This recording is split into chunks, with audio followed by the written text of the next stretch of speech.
Sejam bem-vindos ao canal Falando Sério. Eu sou.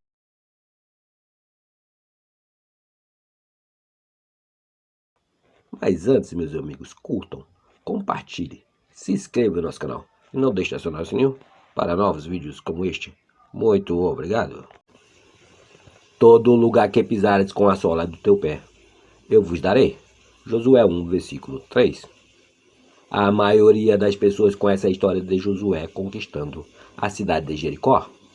O que eles não sabem é que essa história é a fórmula perfeita para a vitória, em qualquer circunstância e contra todas as adversidades.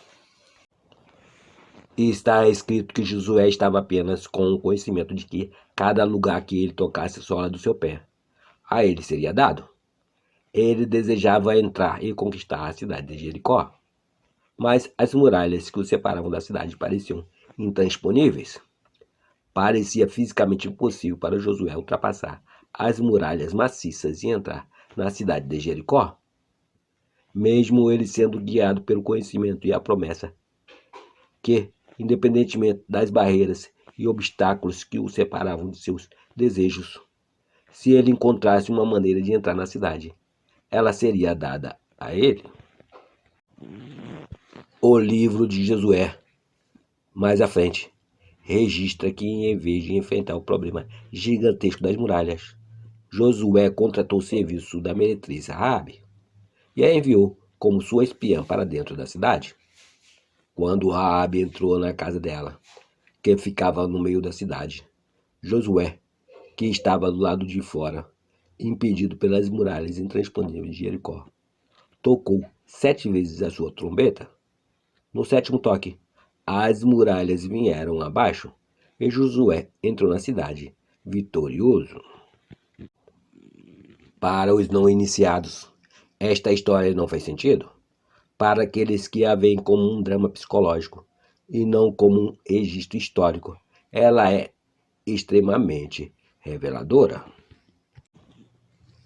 Se seguirmos o exemplo de Josué, nossa história seria igualmente simples. Josué simboliza para você, leitor, o seu estado atual. A cidade de Jericó simboliza o seu desejo ou o objetivo definido. As muralhas de Jericó simbolizam os obstáculos entre você e a realização dos seus sonhos. O pé simboliza a compreensão. Pisar ou tocar com a sola do pé em um lugar definido significa fixar-se ou apoiar-se em um estado psicológico definido. Raabe, a espiã, é a sua habilidade de viajar secretamente ou psicologicamente para qualquer lugar no tempo e no espaço. A consciência não distingue fronteiras. Ninguém pode te impedir de habitar psicologicamente a qualquer momento ou em qualquer estado, no tempo ou espaço. Independentemente das barreiras físicas que separam você do seu objetivo, você pode, sem esforço ou sem a ajuda de alguém, eliminar as barreiras do espaço e do tempo. Assim, você pode habitar psicologicamente no estado desejado. Então, embora você ainda não seja capaz de pisar fisicamente em uma cidade ou estado, você sempre poderá pisar psicologicamente em qualquer estado desejado. Pisar psicologicamente quer dizer que você pode agora, neste momento, fechar os olhos e depois visualizar ou imaginar um lugar ou estado diferente do seu atual e sentir que você está agora em tal lugar ou estado. Você pode sentir que esta condição é tão real que, ao abrir os olhos, você fica surpreso ao descobrir que você não estava lá fisicamente. Uma meretriz, como você sabe, dá a todos os homens aquilo que eles pedem a ela. Raabe, a meretriz, simboliza sua capacidade infinita de assumir psicologicamente qualquer estado desejado, sem questionar se você está fisicamente ou moralmente apto para assumi-lo ou não. Você hoje pode capturar a moderna cidade de Jericó ou o seu objetivo definido, se você for psicologicamente capaz de encenar esta história de Josué. Mas, para conquistar a cidade e realizar os seus desejos, você deve seguir cuidadosamente a fórmula da vitória, de acordo com o livro de Josué. Esta é a aplicação desta fórmula vitoriosa, conforme aplicada hoje pelos sábios modernos. Primeiro, defina o seu objetivo e não a maneira para obtê-lo. Defina apenas seu objetivo, puro e simples. Saiba exatamente o que é que você deseja, para que você tenha uma imagem clara do que quer. Segundo, tire o seu foco dos obstáculos que separam do seu objetivo e direcione o seu pensamento sobre o objetivo em si. Terceiro, feche os olhos e sinta que você já está na cidade ou estado que você quer conquistar. Permaneça dentro deste estado psicológico até que você tenha uma reação consciente de completa satisfação com esta vitória. Então, simplesmente abrindo os olhos, retorne ao seu antigo estado consciente. Esta viagem secreta para o estado desejado, com sua subsequente reação psicológica de completa satisfação, é tudo o que é necessário para lhe garantir a vitória total. Este estado psíquico e vitorioso vai encarnar-se apesar de todas as barreiras. Ele tem um plano e o poder de sua autoexpressão. A partir daí, siga o exemplo de Josué, que, após ter habitado psicologicamente no estado desejado, e depois de sentir uma reação consciente de completa vitória, apenas tocou 7 vezes a sua trombeta para manifestar a vitória. O 7º toque simboliza o 7º dia, um momento de quietude ou descanso, o intervalo entre os estados subjetivos e objetivos, um período de gestação ou de alegre expectativa.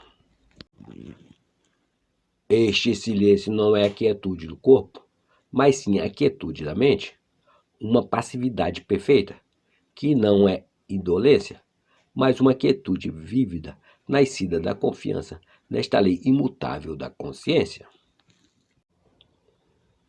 Aqueles não familiarizados com esta lei, ou fórmula para a vitória, na tentativa de aquietar suas mentes, apenas sucedem a adquirir uma branda tensão, que nada mais é do que uma ansiedade controlada.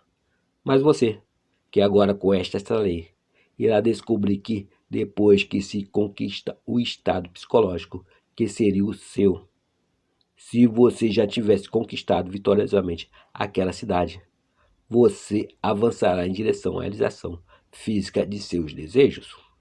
Você fará isso sem dúvida ou medo, num estado mental fixo, no conhecimento de uma vitória previamente arranjada. Você não terá medo do inimigo, porque o seu resultado foi determinado pelo estado psicológico que precede a sua ação física, e nem mesmo todas as forças do céu e da terra poderão impedir o cumprimento deste estado vitorioso. Mantenha-se no estado psicológico definido como o seu objetivo, até que você sinta a emoção da vitória. Então, com a confiança nascida do conhecimento desta lei, veja a realização física do seu objetivo. Tomai posição, aquietai-vos e veja o livramento que o Senhor vos concederá. 2 Crônicas 20, versículo 17. A lei da reversibilidade. Rezam pela minha alma, pois mais coisas são forjadas pela oração do que sonha este mundo. A oração é uma arte e requer prática. O primeiro requisito é uma imaginação controlada. Cerimônias e vãs repetições são alheias à oração.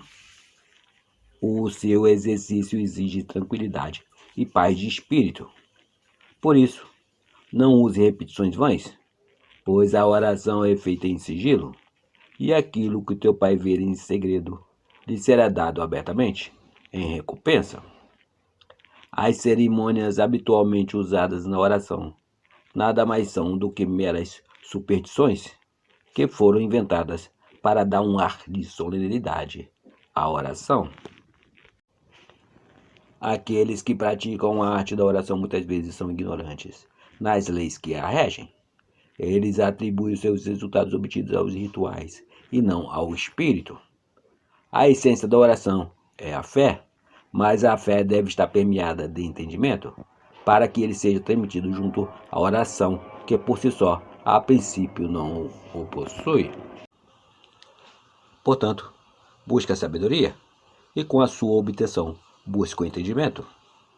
Este livro é uma tentativa de fazer o desconhecido ser conhecido, apontando as condições nas quais as orações são atendidas, e que, sem as quais, não poderão ser. Ele define as condições que regem a oração em leis, que simplesmente são uma generalização das nossas observações. A lei universal da reversibilidade é a base na qual estas alegações se estabelecem. O movimento mecânico causado pela fala foi descoberto muito tempo antes que um dia alguém sonhasse com a possibilidade de uma transformação inversa, ou seja, a reprodução da fala através do movimento mecânico, o fonógrafo. Por um longo tempo, a eletricidade foi produzida pela fricção, sem nunca se pensar que a fricção, por sua vez, poderia ser produzida pela eletricidade, o motor elétrico. Mesmo que o homem não seja bem sucedido em reverter a transformação de uma força, ele sabe, no entanto, que todas as transformações de força são reversíveis. Se calor pode produzir movimento mecânico, então o movimento mecânico pode produzir calor. Se a eletricidade produz magnetismo, então o magnetismo também pode produzir eletricidade. Se a voz causar vibrações ondulatórias, então tais vibrações ondulatórias podem reproduzir a voz. E assim por diante.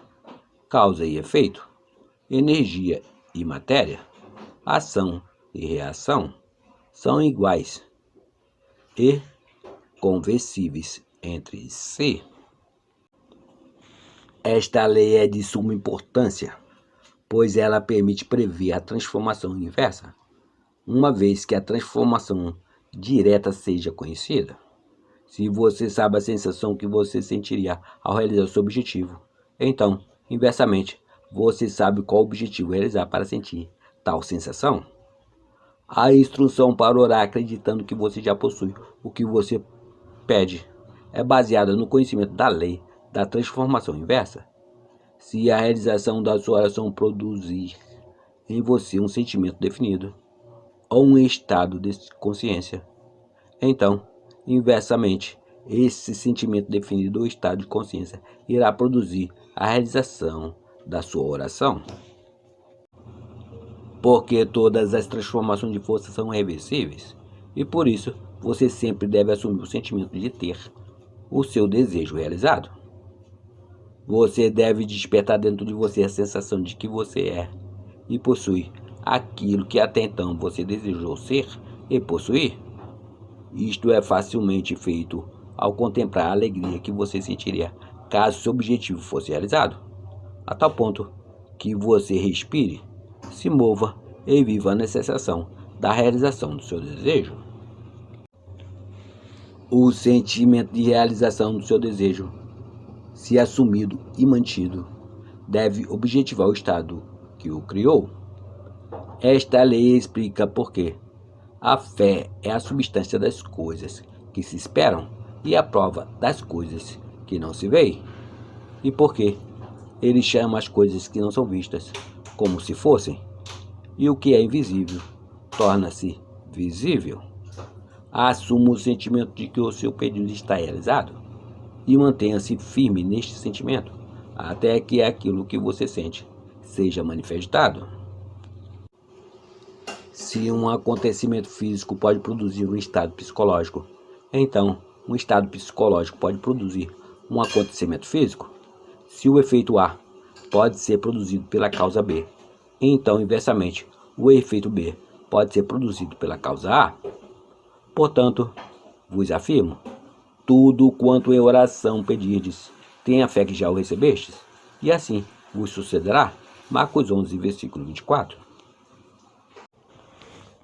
Capítulo 2. A dualidade da mente. A dualidade da consciência deve ser um conceito claro para o homem e a base de toda oração verdadeira.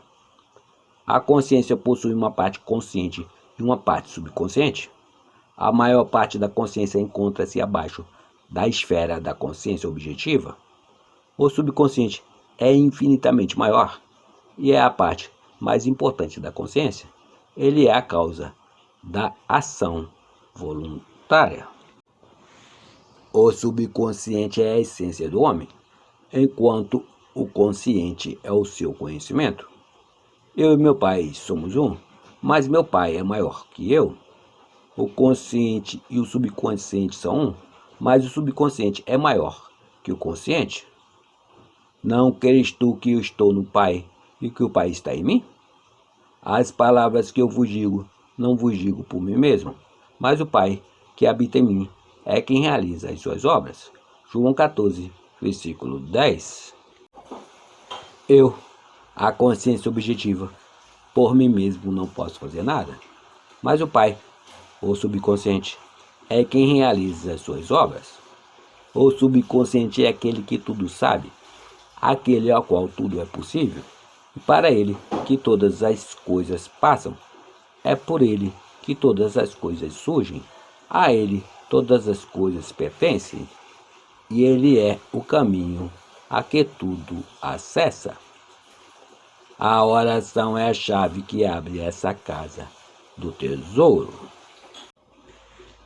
Provai-me nisto, diz o Senhor dos Exércitos, e comprovai com vossos próprios olhos, se não abrirei as comportas do céu, e se não derramarei sobre vós tantas bênçãos, que não tereis celeiros o bastante para guardá-las. Malaquias 3, versículo 10. A oração modifica e altera completamente as nossas concepções subconscientes. E uma mudança de concepção significa uma mudança de expressão. A mente consciente raciocina analiticamente através da observação, experiência e educação. Ela, portanto, encontra dificuldade em acreditar no que os seus 5 sentidos e a sua razão analítica negam. O subconsciente raciocina dedutivamente. A sua função não é questionar se uma premissa é verdadeira ou falsa, boa ou má. Quando uma afirmação atinge o subconsciente, ele apenas procede, assumindo que ela é adequada e objetiva resultados que sejam coerentes com a premissa recebida. Esta distinção deve ser vista nitidamente por todos aqueles que querem dominar a arte da oração. A ciência da oração não poderá obter nenhum efeito até que as leis que regem a dualidade da consciência sejam compreendidas e que a importância do subconsciente seja percebida. A oração, a arte de acreditar no que é negado pelos sentidos, lida quase que inteiramente com o subconsciente. Através da oração, a impressão da realização do seu desejo é sugerida ao subconsciente, que por sua vez, raciocinando dedutivamente, a expressará em sua natureza legítima. Maior é aquele que está em você do que aquele que está no mundo. 1 João 4, versículo 4. A mente subjetiva é uma consciência difusa que anima o mundo. Ela é o espírito que dá vida. Em toda substância existe uma única alma, a mente subjetiva. Esta mente subjetiva se entende através do tempo e de toda a criação de maneira ininterrupta. O pensamento e o sentimento, quando fundidos em crenças, impressam modificações no subconsciente, impregnando-lhe com uma missão, a qual ele fielmente executa. A mente consciente é a responsável por originar as premissas. A mente subjetiva as desenvolve conforme as suas perspectivas naturezas. Se a mente subjetiva não fosse limitada quanto ao seu poder de raciocínio e iniciativa. O homem objetivo não seria, então, o responsável por suas ações no mundo. O homem transmite as suas ideias para o subconsciente através dos seus sentimentos. E o subconsciente transmite estas ideias de uma mente para outra através da telepatia. Suas convicções internas a respeito dos outros são transmitidas a eles sem o seu conhecimento ou consentimento consciente. E se as suas convicções forem subconscientemente aceitas por eles, elas influenciarão os seus comportamentos. As únicas ideias que podem ser subconscientemente rejeitadas por estes indivíduos são as ideias que você tem sobre eles que eles não aceitam como verdade sobre si mesmos. Tudo o que você pensa e deseja para os outros, se for subconscientemente aceito por eles, pela lei da crença que rege o raciocínio subjetivo, será fielmente expresso por eles de forma objetiva. A mente subconsciente é totalmente controlada através da sugestão. Ela aceita melhor estas sugestões quando a mente objetiva fica parcialmente subjetiva, isto é, quando os seus sentidos objetivos estão reduzidos ou suspensos. Este estado parcialmente subjetivo pode ser melhor descrito como uma abstração controlada, onde a mente fica passiva, mas ainda capaz de manter sua percepção, isto é, ainda capaz de manter o controle da atenção. No momento quando você estiver orando, nenhum conflito pode existir em sua mente. Não se questione sobre o que você pode ou o que você não pode. Assuma o sentimento do seu desejo realizado e, pela lei universal da reversibilidade, você irá realizar o seu desejo. Narração: Cidinho de Assis. Curtam, compartilhe, se inscreva no nosso canal e não deixe de acionar o sininho para novos vídeos como este. Muito obrigado, meus amigos. Fiquem com Deus, a sua consciência.